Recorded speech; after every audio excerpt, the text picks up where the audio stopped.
ঝর্ণার পানি তো সবাই পছন্দ করে, বিশেষ করে বাচ্চারা কিন্তু বেশি পছন্দ করে। তো চলে আসলাম পিকনিকের পার্ট 3 নিয়ে। রিসোর্টটা তো অনেক সুন্দর ছিল, বলেছিলাম ঘুরে ঘুরে দেখছি আমরা। এই তো কিছু দূর সামনে আগানোর পর দেখছি অনেক বড় একটা ঝর্ণা ছিল। আসসালামু আলাইকুম ফ্রেন্ডস, কে কেমন আছেন অবশ্যই কমেন্টে জানাবেন। সামনে কিন্তু একটা সুন্দর বাড়ি ছিল, এই যে দেখেন অনেক সুন্দর একটা টুপ্লেক্স বাসা ছিল।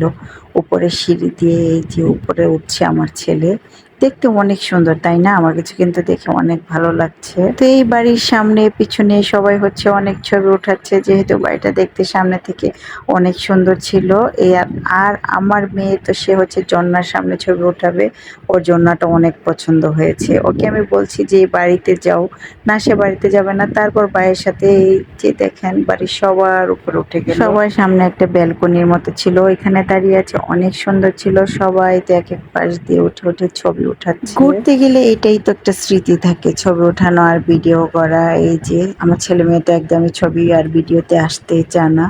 তারপর দুজনের কিছু ছবি উঠিয়ে নিলাম, ভিডিও করে নিলাম। এই তো তাদের ভিডিও করা ছবি ওঠানো শেষ, এখন নেমে যাচ্ছে আস্তে আস্তে। আর এই বাড়িটা কিন্তু অনেক উঁচা ছিল, এটা কিন্তু প্রায় 2 তলা সমান উঁচা ছিল, দেখে কিন্তু বোঝাই যাচ্ছে না। বাড়িটা যেমন সুন্দর, বাড়ির সামনে ঠিক ঝর্ণাটাও ঠিক তেমনই সুন্দর। এই তো পানির ঝর্ণাটাই আমার ছেলে মেয়ের খুব পছন্দ হয়েছে। আর এই ঝর্ণার সামনে তো সিরিয়ালই পাওয়া যাচ্ছিল না ছবি ওঠানোর জন্য, এত লোকজন ছিল, কার আগে কে ছবি ওঠাবে এখানে সিরিয়াল লেগেছিল। তো অনেকক্ষণ দাঁড়িয়ে থাকার পর আমরাও সিরিয়াল পেলাম। তারপরে এই যে আমরা কিছু ছবি উঠিয়ে নিচ্ছি। ঝর্ণার পানিটা কিন্তু একদম পরিষ্কার সাদা ছিল, দেখে দেখে বোঝা যাচ্ছে যে কতটা সুন্দর ছিল। আর ঝর্ণার একটু সামনেই ছিল একটা পুকুর, পুকুরের মধ্যে ছিল স্প্রিং বোট, ওটাও আপনাদের সাথে শেয়ার করবো একটু পরে। আর এখন তো এই ঝর্ণার সামনে একদম লোকজন নেই, সবার ছবি ওঠানো শেষ, সবাই চলে গিয়েছে। আর এই যে আমার দুষ্ট বইটা দেখেন কি করছে, একটু পানি হাতে, সে যেহেতু সুযোগ পেয়েছে একটু পানি ধরার, এই সুযোগটা কি মিস করবে?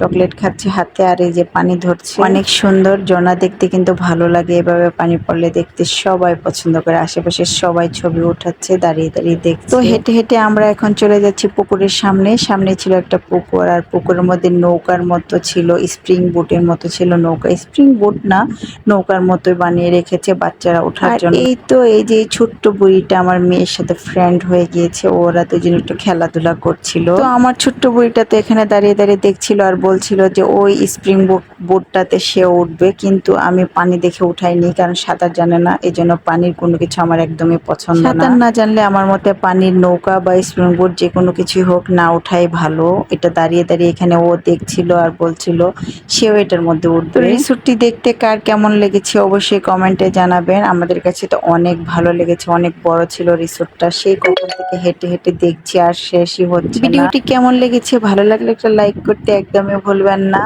আবার দেখা হবে অন্য একটি ভিডিওতে, সে পর্যন্ত সবাই ভালো থাকবেন, সুস্থ থাকবেন। আর ভিডিওটি কেমন লেগেছে অবশ্যই কমেন্টে বলে যাবেন। আমরা তো রিসোর্টটা ঘুরে ঘুরে দেখছি, অনেক ভালো লাগছে। আর আপনারা যদি যেতে চান অবশ্যই যেতে পারেন এই রিসোর্টটাতে। রিসোর্টটা কিন্তু অনেক সুন্দর, ঢাকার খুব কাছে, অনেক সুন্দর দেখতে, অনেক ভালো, অনেক বড় একটা রিসোর্ট। সবাই ভালো থাকবেন, সুস্থ থাকবেন। আসসালামু আলাইকুম।